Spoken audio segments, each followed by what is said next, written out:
What's up, guys? We're here in Ridgefield, working with Brian down here. We're doing a quick flapper replacement and plywood repair. It all rotted. I'll show you what happened over here. He's got these other ones over here we're gonna offer to replace as well. But if you look here, these are plastic, and you know, we always recommend doing metal vents when you install them instead of these plastic ones, because over time those can crack. And right here, they cracked on him on the other side where we're doing the work.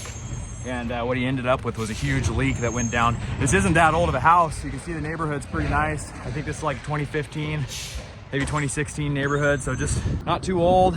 Shingle and roof is in good shape still, but those plastic vents there where the ductwork's connected, they cracked and caused a huge leak, bunch of rot. He had some growth going on in the attic. So we recommend doing metal vents.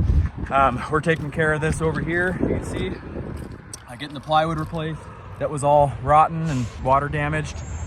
Cut some new holes in it, get the new metal vents in there, and that's gonna be a lot better. So if you have plastic vents, might be time for inspection, especially with the heavy rains we got coming here. A lot of leaks are happening this time of year.